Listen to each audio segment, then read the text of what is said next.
Welcome you back to the Patrick Netherton Show right here on 1130 The Tiger. He's Rogers. I'm Patrick. Hope everyone is doing well.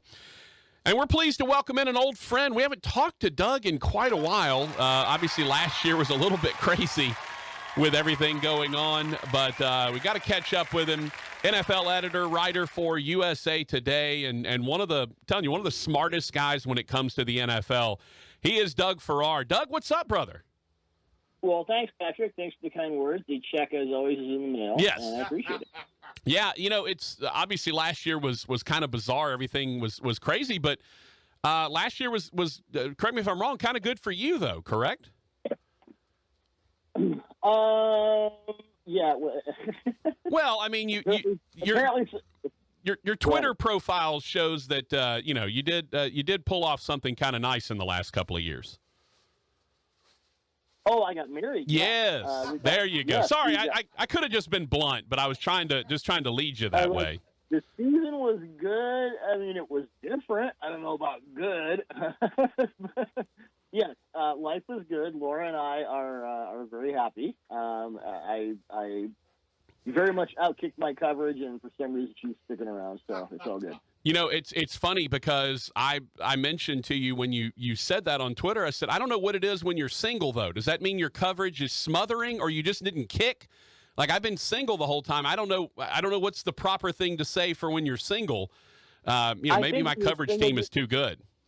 Just say you're going for it on fourth down. Okay, there you go. I'm Kevin Kelly, coming up from exactly. at Presbyterian now. Hey, yes. Doug, this is there's obviously a little bit of normalcy returning to the NFL, although with COVID and the vaccine stuff, things are still kind of bizarre. What's this been like as we've transitioned from, okay, we're trying to do everything in our power to get all of these games in. We played on a Wednesday night last year. We don't have anything to do, to now the COVID protocols being put into place, and not a lot of players, but several players are kind of openly flouting this. What's that been like to kind of watch and see how these guys have reacted to it? Yeah, I believe the current rate is 92.5%. I read this morning of players are vaccinated, and the Kirk Cousinses and potentially Lamar Jackson's and Cam Newton not getting vaccinated when he had COVID last year and it really affected his performance is like, what?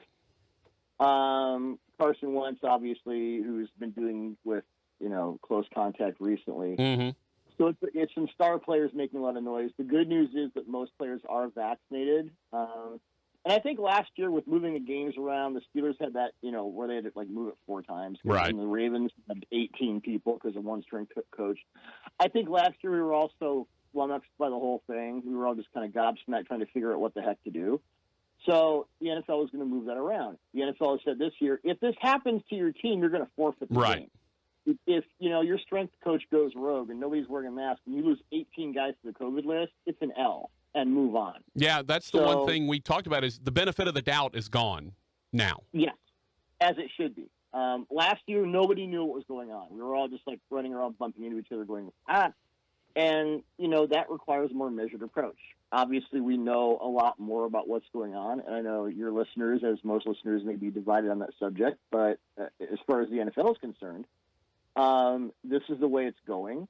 The restrictions in place for players who choose not to be vaccinated are pretty draconian. I mean, it's you can't work out with other people. You can't go out from your hotel if you're on the road. So you're watching all your teammates go out and get to town the night before, hopefully not too hard, and you have to stay in your hotel. And if you break that protocol, then other things happen. So it's a problem for those who don't want to be vaccinated. I think that's the way it needs to be. We'll see how it shakes out in season. But I'm encouraged at the NFL because the NFL and the NFLPA tried to negotiate where, the NFL wanted all players to be required to be vaccinated right. as coaches and front office staff. And, if you're a GM or the towel guy in the locker room, you have to be vaccinated. The NFLPA would not sign up on players being vaccinated. So the NFL said, okay, we're used to treating players like second-class citizens in a lot of ways. We can do this. this is page one of our playbook. So, here we go. Yeah, a very comfort level for the NFL in that regard. Hey, just kind of take me wide lens here over the NFL this year. Putting all the COVID stuff and everything aside, what are some of the on the field storylines that you're really interested in watching this year? There's a lot going on. I think the thing I'm most excited to see, and we didn't see it at all in the preseason, and Sean McVay was smart for doing this, is Matthew Stafford and Sean McVay's offense. Mm-hmm. Because now he can go from about a 10-page playbook to the whole thing. There was so much that Jared Goff couldn't do as a quarterback, and he regressed so much in, throwing with play action, pre-snap motion, tight formations, all the stuff that makes a McVay offense great and made Jared Goff great for a while until the NFL kind of figured him out. Stafford can do all that stuff. And Stafford's been through, I think, 7 different offensive coordinators in his time in Detroit. He's never had a run game. The defenses have been, for the most part, abysmal. So when I hear people say, well, Stafford's never won a playoff game, like, Joe Montana would win a playoff game with crap teams like that. And, all these different offensive coordinators. So I'm really excited to see that. I think with the Chiefs changing their entire offensive line, and it's, Orlando Brown from Baltimore, heavy gap run team. Creed Humphrey, the center from Oklahoma, heavy gap. And I think the Oklahoma thing is destructive. I think Andy's going to bring in, he had a lot of zone concepts, and, obviously with Mahomes being a mobile quarterback, you bring that into play. But the stuff Lincoln Riley does at Oklahoma, which is, you set your opponent up to wait for power runs, and then you run everything from all go to mesh in the passing game. So I think, after that Super Bowl loss where the offensive line just fell apart due to injury for the most part, and he said, you know what, we're burning the boat, we're starting over, and now he can bring in all these gap concepts that they tried it with Kelechi Osemele, and then Osemele got hurt. So that was kind of a precursor. I think that offense is going to look different and possibly better. And Kansas City's defense, do not sleep on that. That defense is going to be really good this year. And then with the Browns, third youngest team in the league, totally redid their secondary. Mm-hmm. They look like a Super Bowl contender. So I think the main story, and then you've got the Ravens, and you've got, teams like the Broncos trying to put it together. I think the AFC right now looks like the dominant conference. And the fight to the top there, certainly Buffalo's involved in that. Buffalo's my Super Bowl pick to win it all. The AFC at the top is just absolutely loaded. The NFC, it's, Green Bay with a new defensive coordinator. Tampa Bay, they brought all 22 guys back. They were by far the least injured team in the league last year. Yeah. And, knock wood, you don't want anything to happen, but luck like that, the Niners on the other side were by far the most injured team last year. That kind of off the charts luck on either side doesn't tend to sustain from year to year. Mm-hmm.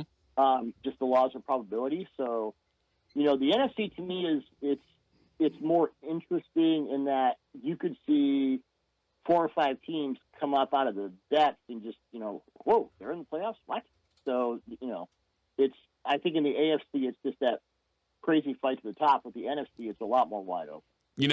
I find it interesting, too, that, and correct me if I'm wrong, it feels like this is a league where there are 2 striations of quarterbacks right now, where there are either the really young guys, the Trevor Lawrences and the Zach Wilsons, and we're seeing so many of these guys get chances here in the last couple of years, Tua even, in that boat. And then there's the super veterans, right? The Tom Brady's, and you mentioned Stafford. I don't feel like that, and maybe I'm wrong, but I don't feel like there's a middle ground for quarterbacks. I feel like there's either the really old guys or the really young guys. It doesn't feel like there's any just sort of middle-aged veterans running around out there. Yeah, I mean, Derek Carr, Russell Wilson coming into his 11th year. Jimmy Garoppolo has been around for a while, such as that is. Right. But Andrew Luck, that bomb, Kirk Cousins, again, such as it is. Right. But you had Andrew Luck retiring. We don't know. We have no idea on earth what is going on with Deshaun Watson. So a lot of the middle guys, it's an interesting point. A lot of the middle guys have just sort of gone away. Yeah. I think Goff is one of those guys. Yeah, Wentz fell off one cliff in like Wile E. Coyote, where he falls off one cliff and bounces off another cliff and bounces off another cliff. Right. That was his season this year. So yeah, a lot of great young talent. I did a piece where I talked to Tony Romo yesterday about all 5 of the first-round quarterbacks, and he made the point that there are anywhere from 16 to 20 quarterbacks in the league right now that he believes could win you a Super Bowl in the next 2 or 3 years, which is kind of nuts because usually it's more like 10 to 12. And I hadn't really thought of it that way, but yeah. On the other side, Tom Brady tonight will become the oldest non-kicker to ever start Week 1 in the NFL. He's 44 years old. It's crazy. And he could play till he's 50. Yeah. Probably.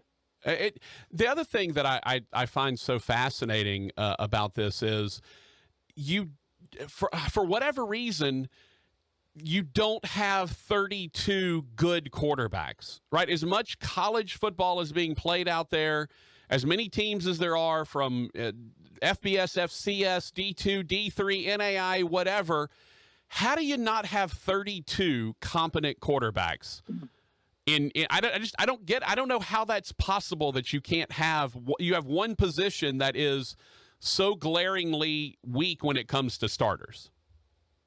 Because in the end, it's just wickedly harder to play quarterback in the NFL than it is in college.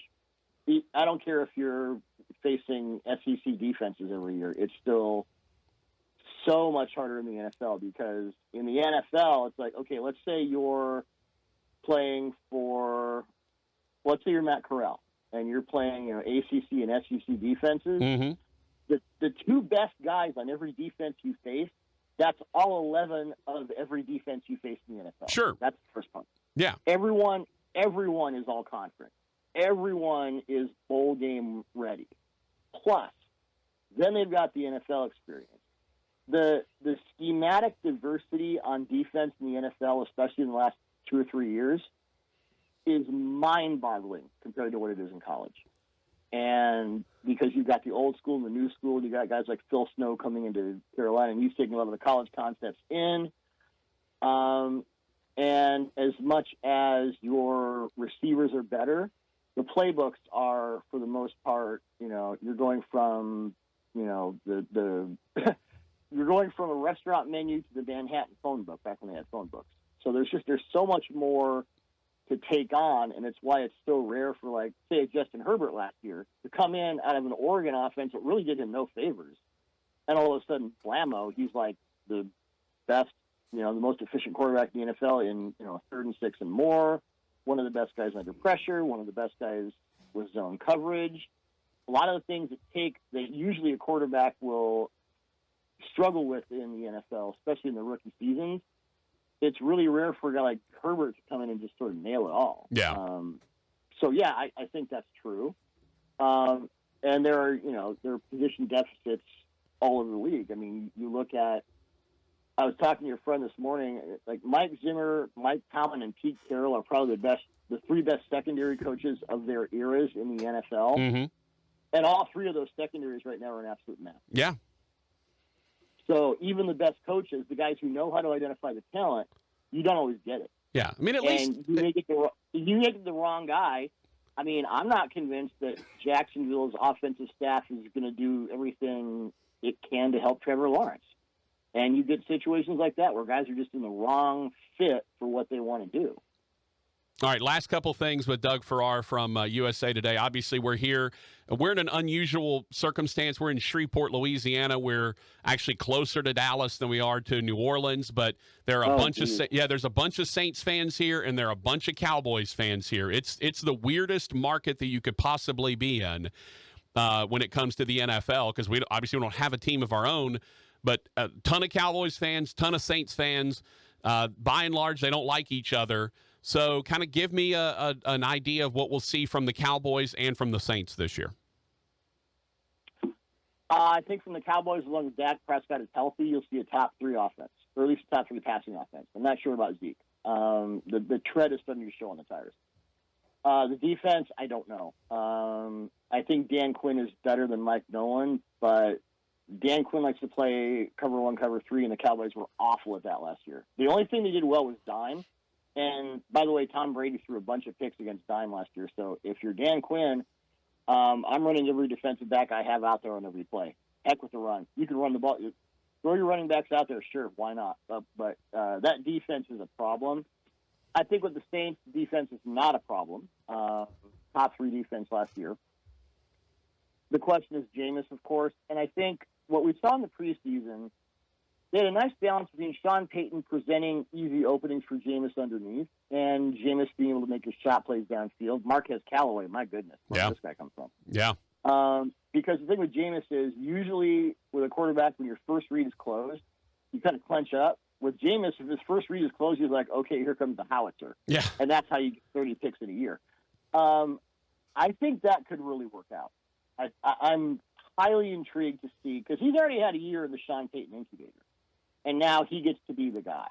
And I'm glad Payton did that as opposed to, well, it's going to be Jameis and it's going to be Taysom. And the Taysom Hill thing just drives me nuts.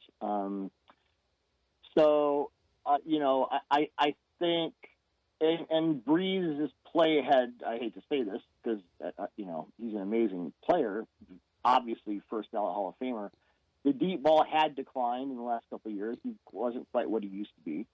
There are parts of Sean Payton's playbook that he can now open up for Jameis because Jameis is a great deep thrower to both his own receivers and to the other team. Yeah. So, hopefully Payton can reduce the second thing.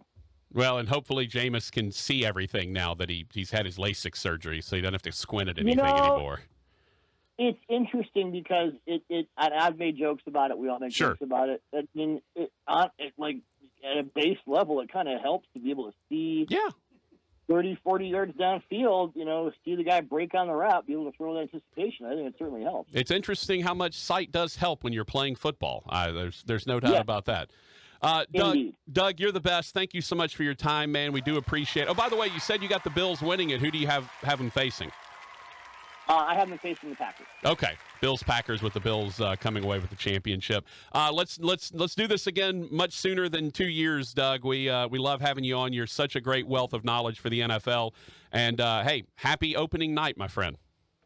Thank you, sir. You all stay safe down there. All right. Doug Farrar, USA Today, NFL editor and writer.